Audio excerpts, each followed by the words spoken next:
One of the most common issues that people face when they have psoriasis is having an immense amount of stress. It could be stressing over the emotional impact of having this disease, stressing over social stigma, or stressing over the financial burden associated with treating it. And then you do some research and find out that stress is one of the most common triggers for psoriasis, so you're already off to a bad start. I faced the same issue when I was diagnosed more than 20 years ago. I could feel the stress building up within me as the dermatologist explained what I had and how there is no cure for it.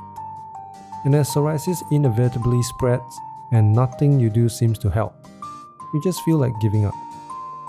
Stress is a natural response that occurs in our body.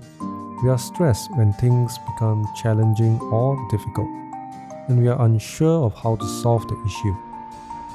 In this case, the issue being psoriasis. There is no on-off switch to stress, but we can control the factors that cause it. I've had many ups and downs with psoriasis, from intense flaring to periods of remission. In my experience, every relapse so far has come back worse.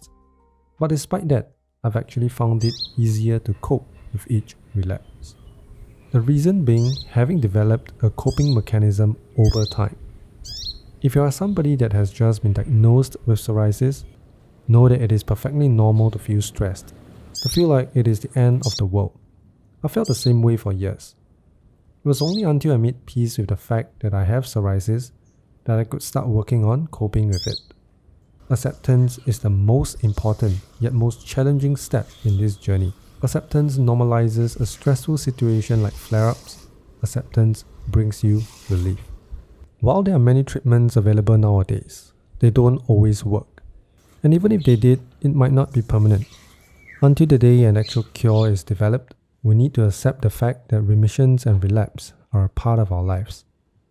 I had my first remission before I came to terms with psoriasis, and it was the happiest I ever felt.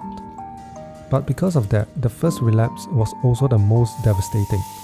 I watched as psoriasis plaques slowly took over yet again, and I descended into misery.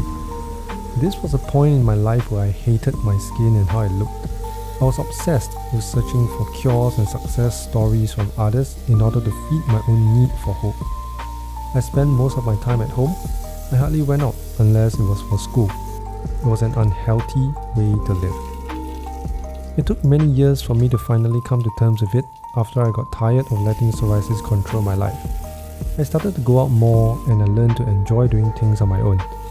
Most importantly, I understood that psoriasis is here to stay, and I accept it. I no longer obsess over my skin, and when I go for treatments, I know that they may fail. So when the next remission and relapse cycle eventually came, I handled it much better. I was just as happy about the remission, but the relapse did not feel as devastating as the first. More recently, my psoriasis relapsed again. This time round, it is the worst it has ever been. I have psoriasis in areas where I've never had before, and the coverage was much bigger. Despite that, I just decided to record the entire progress and started this channel to share the experience.